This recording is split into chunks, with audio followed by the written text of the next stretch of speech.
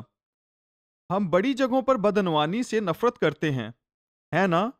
ہم چاہتے ہیں کہ عدالتیں انصاف کریں، اور یہاں ایک بے دین ہے، ایک گنہگار شخص ہے۔ یہ انسانوں کی تصویر ہے۔ ہم بے دین ہیں، ہم گر گئے تھے، ہم نے خدا کی شریعت توڑی تھی، ہم لعنتی ہوتے تھے، ہم بدکار لوگ تھے۔ جب ہم خدا کے سامنے کھڑے ہوئے تو اس نے ہمیں راست باز ٹھہرایا۔ وہ ہمارے راست باز ہونے کا اعلان کرتا ہے، وہی ہماری طرف سے مقدمہ لڑتا ہے اور اعلان کرتا ہے کہ سب ٹھیک ہے۔ اب وہ ایسا بھی کرے اور بدعنوان بھی نہ ٹھہرے، یہ کیسے ممکن ہے؟ یہ واضح ہے، اس گناہ کو بغیر حساب کے نہ چھوڑا، اسے سزا کے بغیر نہیں چھوڑا گیا۔ اس کا انصاف اور عدل صلیب پر مسیح یسوع کے وسیلہ کیا اور وہ تمام ہوا۔ یہ معاملہ خدا کی نظر میں حل ہو گیا ہے۔ بس خدا خود بھی عادل رہے اور جو یسوع مسیح پر ایمان لائے اس کو بھی راست باز ٹھہرانے والا ہوا۔ اب جب یسوع نے اپنی خدمت کا آغاز کیا تو یسوع دریائے یردن پر گیا جہاں یوحنا گنہگاروں کو بپتسمہ دے رہا تھا، اور یسوع نے ایک عجیب کام کیا، اس نے اپنے آپ کو گنہگاروں کے بپتسمے کے لیے پیش کیا۔ یوحنا حیران ہوا، اس نے کہا تم یہاں کیا کر رہے ہو؟ تم ہی تو ایک واحد انسان ہو جسے یہاں نہیں ہونا چاہیے۔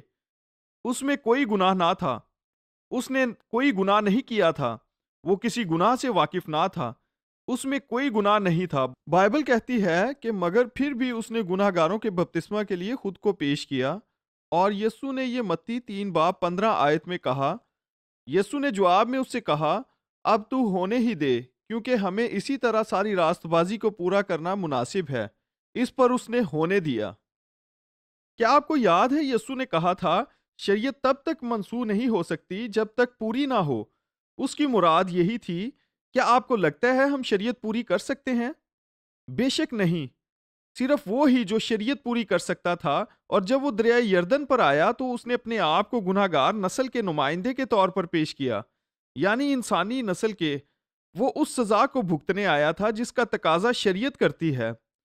ہر وہ سزا جو شریعت کے مطابق ہمارا حصہ بنتی تھی اسے یسوع مسیح نے اپنے اوپر لے لیا، اور جیسے ہی وہ یوحنا کے ساتھ نیچے پانی میں گیا تو یہ اس بات کا نمونہ تھا جو صلیب پر ہونے والا تھا۔ وہ خدا کی عدالت کو اپنے اوپر جھیلے گا۔ جب وہ پانی میں ڈوبا تو یہ اس بات کا اشارہ تھا کہ وہ خدا کے سارے غضب کو اپنے اوپر لے گا، لیکن جب وہ پانی سے اوپر آیا وہ اس بات کی تصویر تھی کہ وہ مردوں میں سے جی اٹھے گا، نئی مخلوق کے سربراہ، وہ نئی مخلوق جن کی عدالت ہو چکی اور جو اب خدا کے حضور راست باز ہیں۔ اس لیے اس نے کہا کہ راست بازی کو یوں ہی پورا ہونا ہے۔ اور یسوع نے کہا کہ اگر میں اونچے پر لٹکایا جاؤں تو سب کو اپنے پاس کھینچ لوں گا۔ کیا آپ نے انگریزی گیت سن رکھا ہے؟ کہ یسوع کو اوپر اٹھاؤ، اس کو اٹھاؤ تاکہ دنیا دیکھے۔ اس نے کہا اگر میں اونچے پر لٹکایا جاؤں تو میں سب کو اوپر کھینچ لوں گا۔ اب دراصل جب آپ اس آیت یا آیات کو دیکھیں تو آپ کو معلوم ہوگا کہ یہ الفاظ سب کو خاص طور پر لکھے گئے ہیں۔ اگر آپ کے پاس انگریزی بائبل کا ترجمہ کنگ جیمز ورژن یا نیو کنگ جیمز ورژن ہے تو آپ اس میں آسانی سے دیکھ سکتے ہیں کہ یہ الفاظ ترچھی لکھائی میں لکھے گئے ہیں، اور جب کبھی بھی آپ انگریزی بائبل میں ترچھے الفاظ کو دیکھیں تو یہ جان لیں کہ بائبل کے اصل مسودے میں موجود نہیں ہے، بلکہ مترجمین نے اپنی سوچ کے مطابق ان کو شامل کیا ہے۔ یہ دراصل یوں ہے، اگر میں اونچے پر لٹکایا جاؤں تو سب کو اوپر کھینچ لوں گا۔ شاید مترجمین یہ سمجھتے تھے کہ اس کا مطلب ہے کہ سب کو، لیکن اس کا مطلب یہ نہیں۔ دراصل یسوع کا مطلب یہ نہیں تھا۔ ہم جانتے ہیں کہ سب لوگ خدا کی بادشاہی میں داخل نہیں ہوں گے۔ میں اس کی وضاحت کرتا ہوں۔ اگر ہم اس حوالے کو سیاق و سباق میں دیکھیں تو لکھا ہے، اس کو اوپر کھینچوں گا، عدالت کو، ساری عدالت کو اپنے اوپر جھیلوں گا۔ تمام بنی انسان کے گناہ یسوع پر لاد دیے گئے، مگر وہ خدا کا برہ ہے جو جہان کا گناہ اٹھا لے جاتا ہے۔ جتنے گناہ آپ نے کیے اور جو ابھی کرنے ہیں، کچھ لوگ یہ سمجھتے ہیں کہ یسوع صرف ان کے ماضی کے گناہوں کی معافی کے لیے ہوا، مگر آپ ایمان رکھیں کہ وہ آپ کے مستقبل کے گناہوں کی بھی معافی ہے، کیونکہ وہ دوبارہ آپ کے گناہوں کے لیے مرنے نہیں آ رہا۔ اس نے ایک ہی بار سب کے لیے ایک قربانی دی، اور اس ایک قربانی کے وسیلے ہمیں ہمیشہ کے لیے کامل کر دیا۔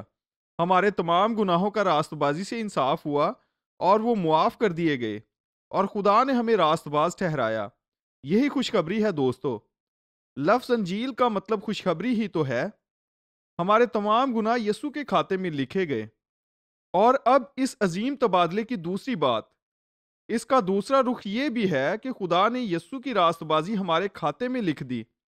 راست بازی کی اصطلاح بہت اہم ہے، ہمارے لیے یہ جاننا ضروری ہے اس کا کیا مطلب ہے۔ آئیے دوبارہ داؤد کی تحریر کو دیکھیں۔ پالوس دوبارہ داؤد کی تحریر کا حوالہ دیتا ہے جہاں وہ کہتا ہے، چنانچہ جس شخص کے لیے خدا بغیر اعمال کے راست بازی محسوب کرتا ہے، داؤد بھی اس کی مبارک حالی اس طرح بیان کرتا ہے۔ اب لوگ عموماً راست بازی کی غلط تشریح کرتے ہیں۔ وہ اس کو اپنی راستی کے کام یا نیک اعمال سمجھتے ہیں۔ یہ وہ راست بازی ہے جسے وہ اپنے کاموں سے حاصل کرنے کی کوشش کرتے ہیں یا اپنی کارکردگی سے کمانے کی۔ پالوس اس کے خلاف آگاہ کرتا ہے۔ وہ کہتا ہے کہ وہ غلطی مت کرو جو یہودیوں نے کی۔ وہ خدا کی راست بازی سے لا علم تھے۔ خدا کی راست بازی مسیح میں ہے اور اس پر ایمان لانے سے۔ وہ خدا کی راست بازی سے لا علمی کی وجہ سے اپنی کوششوں سے راست بازی قائم کرنے کی کوشش کرتے رہے اور خدا کی راست بازی کو قبول نہ کیا۔ دراصل آج تک ان کے دماغوں پر پردہ پڑا ہے۔ ہم اس کے متعلق آنے والے کسی سیشن میں بات کریں گے جب ہم نئے عہد کی بات کریں گے۔ پس راست بازی، خدا کی راست بازی یسوع میں ہے۔ یہ یسوع پر ایمان لانے میں ہے۔ اس کا تعلق ہمارے اعمال سے نہیں، یہ اس کی فرما برداری میں ہے۔ در حقیقت ہم رومیو 5:19 میں پڑھتے ہیں، کیونکہ جس طرح ایک ہی شخص کی نافرمانی سے بہت سے لوگ گنہگار ٹھہرے، اسی طرح ایک کی فرما برداری سے بہت سے لوگ راست باز ٹھہریں گے۔ اب میرا آپ سے یہ سوال ہے کہ آپ کس کی فرما برداری سے راست باز ٹھہرے؟ اپنی فرما برداری سے؟ نہیں، اس کی فرما برداری سے۔ بالکل اسی طرح جس طرح ایک آدمی کی نافرمانی سے آپ گنہگار ہوئے، وہ آپ کی نافرمانی نہیں تھی، آپ تو وہاں تھے بھی نہیں۔ آپ کی پیدائش آدم کی فطرت کے ساتھ ہوئی ہے۔ ایسا ہی ہے نا؟ آپ مسیح پر ایمان لانے کے وسیلہ سے نئی پیدائش کے سبب سے راست باز ٹھہرے۔ اس نے عمل کیا، آپ نے یقین کیا، آپ راست باز ٹھہر گئے۔ ہم راست بازی کے لیے عمل نہیں کرتے، بلکہ ہم راست بازی پر ایمان رکھتے ہیں۔ یہ انجیل ہے، یہ خدا کی راست بازی کا طریقہ ہے۔ ہماری زندگیوں میں برکات کی بنیاد اسی سے ہے۔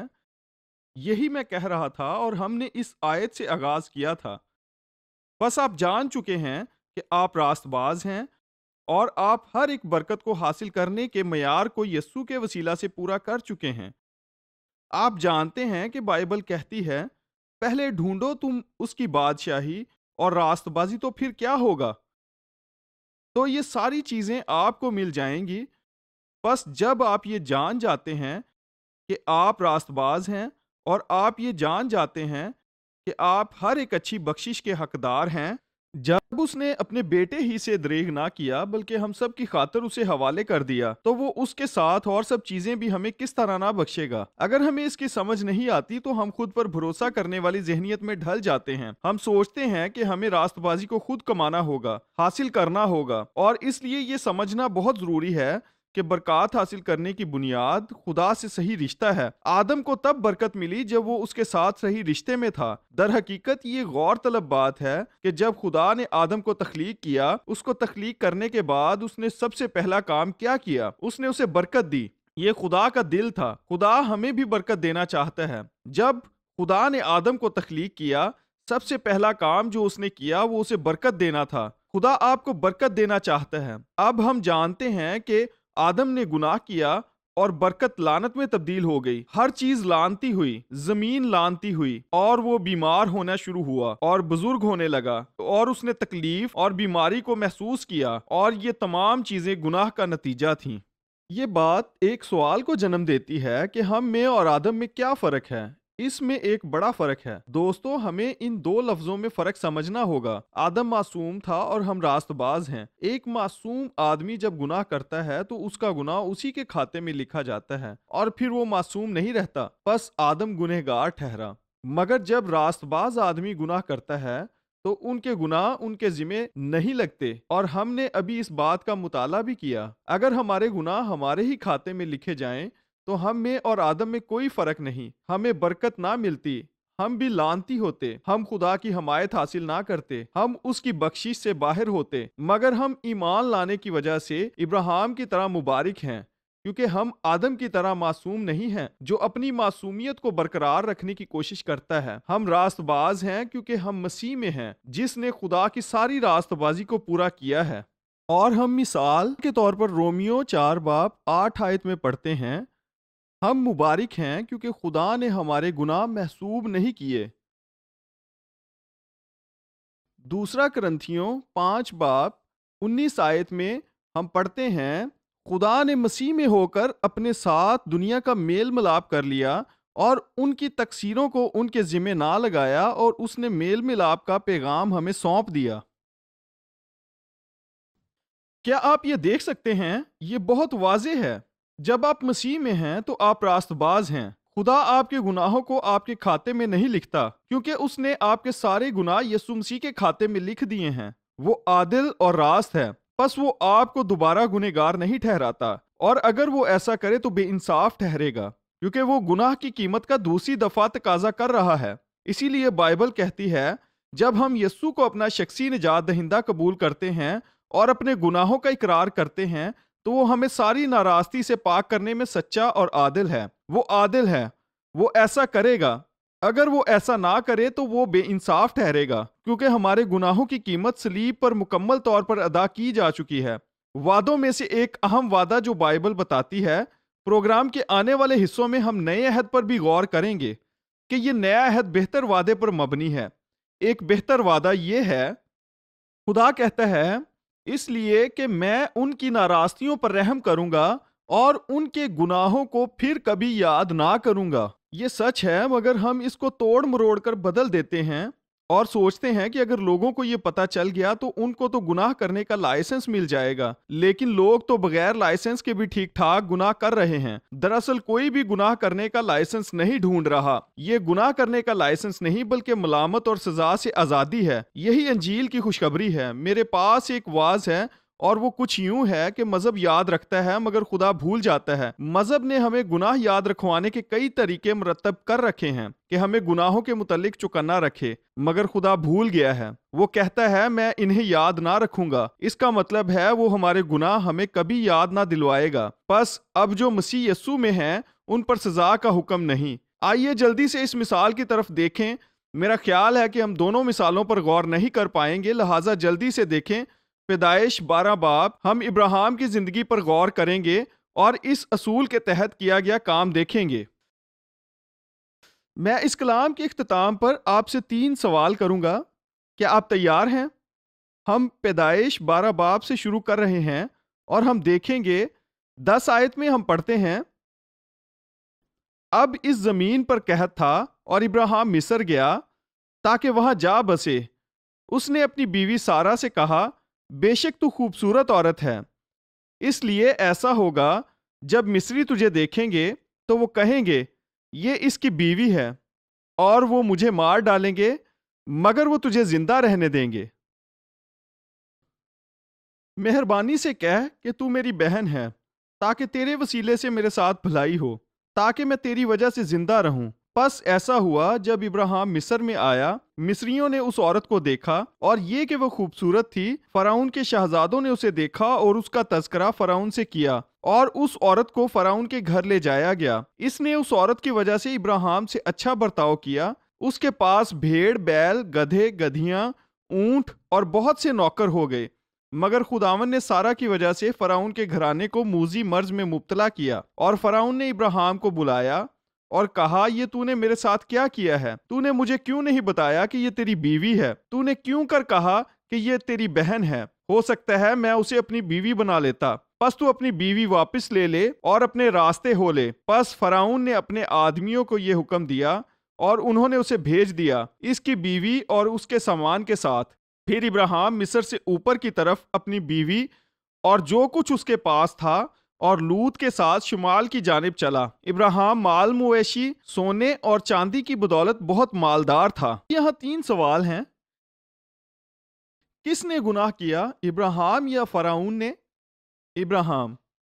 خدا نے کس کو سزا دی، ابراہیم یا فرعون؟ فرعون۔